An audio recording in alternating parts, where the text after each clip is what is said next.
Hi guys, welcome back to the channel. I'm Gary and the channel's called Clueless Reacts. Now today I'm going to have a look at a speech by Dr Shashi Tharoor, who is putting forward an argument for reparations that the UK should be paying India. Now I know that India has had a bit of money from the UK in the last 3 years, about 98 million pounds over the course of 2018 and 2019. So it's a bit of money, but it's nothing to what we've taken from you guys. So without any more spiel, let's go right back into it.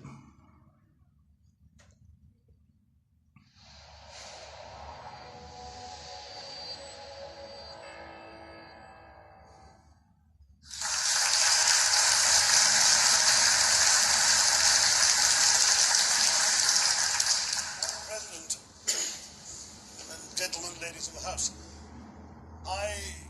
standing here with 8 minutes in my hands and at this venerable and rather magnificent institution, I was going to assure you that I belong to the Henry VIII School of Public Speaking, that as Henry VIII said to his wives, I shall not keep you long. But now finding myself... Very good.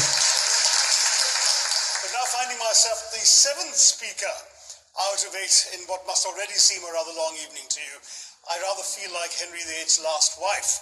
I more or less know what's expected of me, but I'm not sure how to do it any differently. Perhaps what I should do is really try and pay attention to the arguments that were advanced by the opposition today.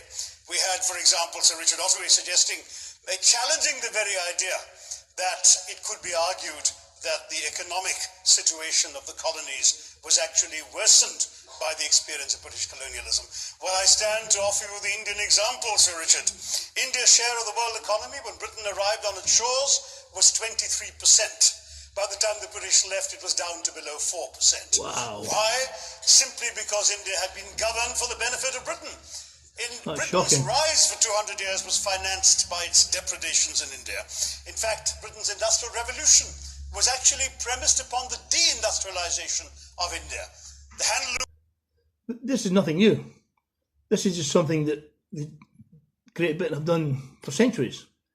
They take a country, they colonise it, they take the rewards, and they leave all the crap.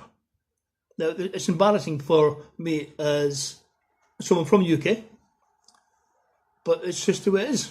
And hopefully we'll maybe get a bit of an explanation from Dr Shashi. Came right in.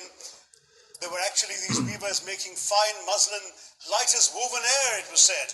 And Britain came right in, smashed their thumbs, broke their looms, imposed tariffs and duties on their cloth and products, and started, of course, taking the raw materials from India and shipping back manufactured cloth, flooding the world's markets with what became the products of the dark and satanic mills of Victorian England. This is also true, because I actually worked in this industry for about 4 years. And we used to get our fibre from India and also Pakistan. And then as time went on, as Dr Tharoor says, we took the industry from India and Pakistan and set it up in UK. I don't know, it must have been cheaper in India and Pakistan. I don't know the thinking of this really, but I think we need something that needs to be looked into a little bit further. Meant that the weavers in India became beggars, and India went from being a world-famous exporter of finished cloth into an importer, went from having 27% of world trade to less than 2%. Meanwhile, colonialists like Robert Clive bought their rotten boroughs in England on the proceeds of their loot in India, while taking the Hindi word loot into their dictionaries as well as their habits. He's an excellent speaker. Excellent speaker. Fantastic English. The British had the gall to call him Clive of India, as if he belonged to the country, when all he really did was to ensure that much of the country belonged to him. Yeah, absolutely. Absolutely. By the end of the 19th century, the fact is that India was already Britain's biggest cash cow, the world's biggest purchaser of British goods and exports, and the source of highly paid employment for British civil servants. We literally paid for our own oppression. And as has been pointed out, the wealthy Victorian British families that made their money out of the slave economy, 1/5 of the elites of the wealthy class in Britain in the 19th century owed their money to transporting 3 million Africans across the waters. And in fact, in 1833, when slavery was abolished, what happened was that a compensation of £20 million was paid, not as reparations to those who had lost their lives or who had suffered or been oppressed by slavery, but to those who had lost their property. I was struck by the fact that your Wi-Fi password at this union commemorates the name of Mr. Gladstone, the great liberal hero. Well, I'm sorry, his family was one of those who benefited from the scheme. It was, obviously.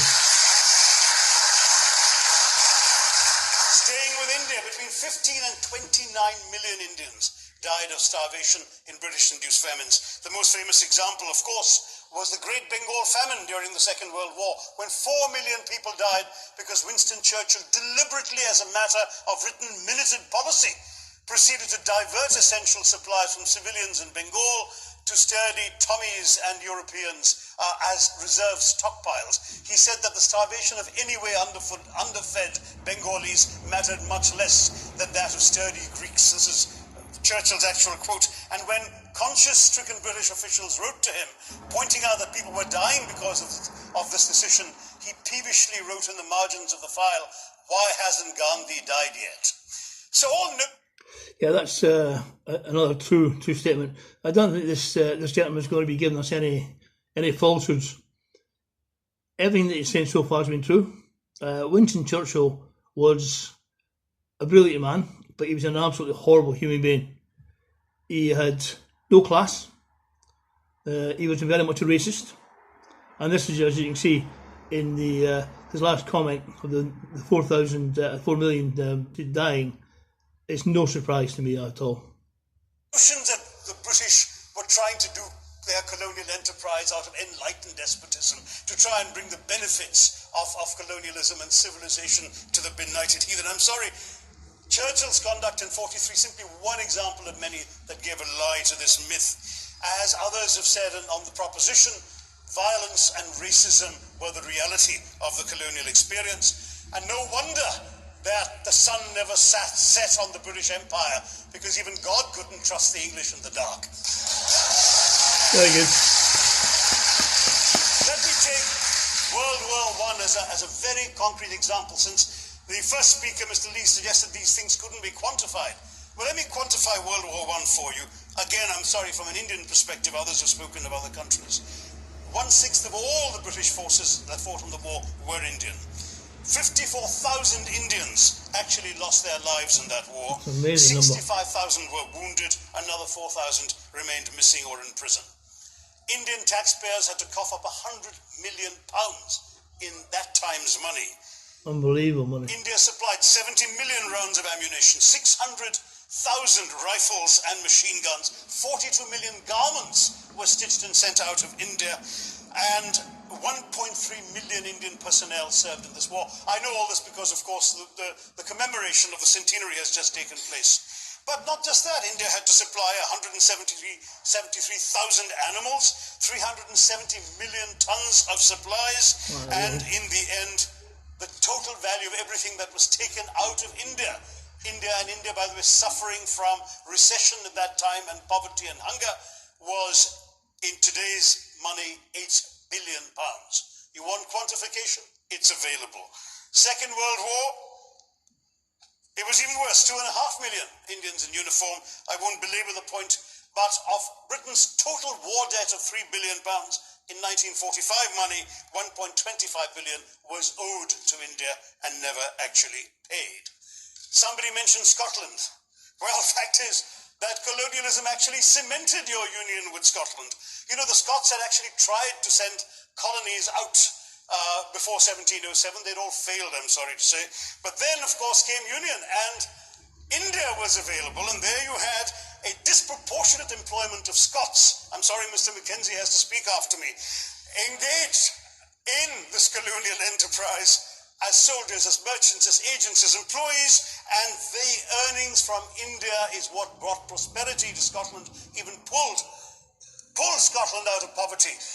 Now that India is no longer there, no wonder the bonds are loosening. Yeah, this was true. It's all very well having a bite at UK, because I'm quite ashamed of being a part of the UK, but I was always very, very proud of being Scottish.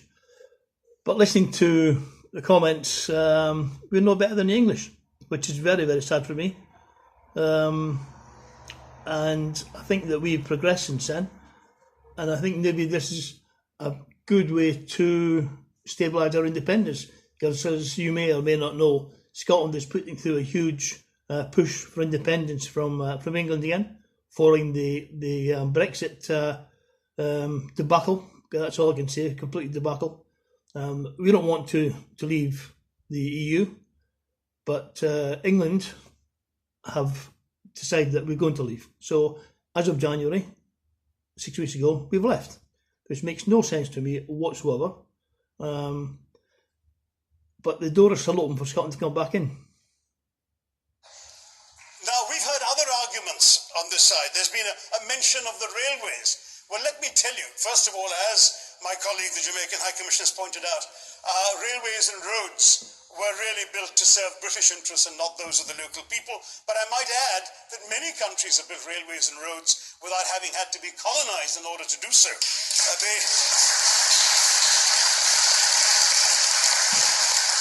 They were designed to carry raw materials from the hinterland into the ports to be shipped to Britain. And the fact is that the Indian or Jamaican or other colonial public, their needs were incidental. Transportation, there was no attempt made to match supply to demand for mass transport, none whatsoever. Instead, in fact, the Indian railways were built with massive incentives offered by Britain to British investors, guaranteed out of Indian taxes paid by Indians, with the result that you actually had 1 mile of Indian railway costing twice what it cost to build the same mile in Canada or Australia, because there was so much money being paid in extravagant returns. Britain made all the profits, controlled the technology, supplied all the equipment, and absolutely all these benefits came as private enterprise, British private enterprise, at public risk. Indian public risk. That was the railways as an accomplishment. We're hearing about aid. I think it was again Sir Richard Otterbury mentioned British aid to India. Well, let me just point out that British aid to India is about 0.4% of India's GDP. The government of India actually spends more on fertilizer subsidies, which might be an appropriate metaphor for that argument. Very good. If I may point out as well. Very good.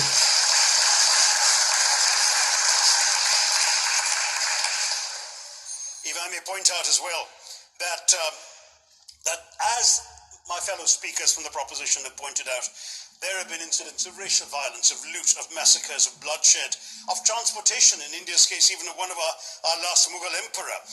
Yes, maybe today's Britons are not responsible for some of these depredations, but the same speakers have pointed with pride to their foreign aid. You're not responsible for the people starving in Somalia, but you give them aid. Surely the principle of reparations for the wrongs that have been done cannot be denied. It's been pointed out, for example, the dehumanization of Africans in the Caribbean, the massive psychological damage that has been done, the undermining of social traditions, of property rights, of the authority structures of these societies, all in the interests of British colonialism. And the fact remains that many of today's problems in these countries, including the persistence, in some cases the creation of racial and ethnic and religious tensions, were the direct result of the colonial experience. So there is a moral debt that needs to be paid. Someone challenged reparations elsewhere. Well, I'm sorry, Germany doesn't just give reparations to Israel. It also gave reparations to Poland. Perhaps some of the speakers here are too young to remember the dramatic picture of Chancellor Willy Brandt on his knees in the Warsaw Ghetto in 1970. And there are other examples. There is Italy's reparations to Libya. There's Japan's to Korea. Even Britain has paid reparations to the New Zealand Maoris. So it's not as if this is something unprecedented or unheard of that's going to somehow open some sort of nasty Pandora's box. No wonder Professor Lewis reminded us that he's from Texas. There's a wonderful expression in Texas that summarizes the arguments of the opposition: all hat and no cattle. Now, Yeah, the bigger the hat, the bigger the man. if I can just quickly look through the other notes I was scribbling while they were speaking, there was reference to democracy and rule of law. Let me say with the greatest possible respect, it's a bit rich to oppress, enslave, kill, torture, maim people for 200 years and then celebrate the fact that they're democratic at the end of it. Absolutely, yeah. Absolutely, so true. Current democracy is such a joke. We're told what to eat, what to think, how to act, blah, blah, blah. That's not democracy. Not a democracy in the slightest. We were denied democracy, sir. We had to snatch it, seize it from you. With the greatest reluctance, it was conceded in India's case after 150 years of British rule, and that too with limited franchise. Yes, indeed, ma'am. The opposition spoke quite highly of Greek and Athenian democracy on which the West should pride itself, and spoke of liberty and equality in that same name. The Athenian democracy was only functioning because of the slave society on which it was built. That's the nature of colonisation. All right, I don't think that needs contradiction, not from me at any rate. But if I may just point out, I think the argument made by a couple of the speakers, the first speaker, Mr. Lee in particular, conceded all the evil atrocities of colonialism, but essentially suggested that reparations won't really help, they won't help the right people, they'll be used as a propaganda tool, they'll embolden people like Mr. Mugabe. It's always nice how in the old days, I'm sorry to say that the people of the Caribbean used to frighten their children into behaving and sleeping by saying Sir Francis Drake would come after them. That was a legacy of that. Now it's Mugabe will be there. So oh this my is God. the new sort of Sir Francis Drake of our times. The fact is very simply, sir, that we are not talking about reparations as a tool to empower anybody. They're a tool for you to atone for the wrongs that have been done. And I am quite prepared to accept the proposition that you can't put a monetary sum on the kinds of horrors people have suffered. Certainly no amount of money can expiate the loss of a loved one, as somebody pointed out there. You're not going to be able to figure out an exact amount, but the principle is what matters. The fact is that to speak blithely of sacrifices on both sides, as an analogy was used here, a burglar comes into your house, ransacks the place, stubs his toe, and you say, well, there was a sacrifice on both sides. That, I'm sorry to say, is not an acceptable argument. The truth is that we are not arguing specifically that vast sums of money need to be paid. The proposition before this House is the principle of owing reparations, not the fine points of how much is owed, to whom it should be paid. The question is there a debt? Does Britain owe reparations? As far as I'm concerned, the ability to acknowledge a wrong that has been done, to simply say sorry, will go a far, far, far longer way than some percentage of GDP in the form of aid. What is required, it seems to me, is accepting the principle that reparations are owed. Personally, I'd be quite happy if it was £1 a year for the next 200 years after the last 200 years of Britain and India. Thank you very much, Madam President.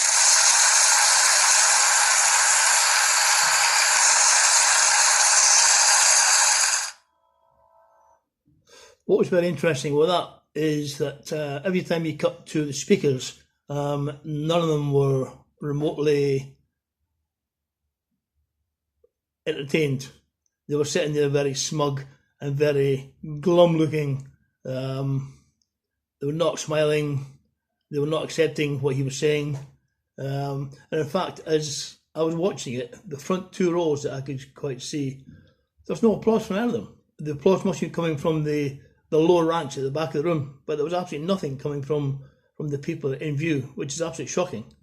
But this doesn't surprise me. I mean, this is Oxford. I mean, I spent a couple of years working in Oxford, and it's a very, very beautiful place, but it's a very affluent place. No one cares about poor people. And that's it, Indeed, poor people, they don't care. So I think that that was a really, really good speech.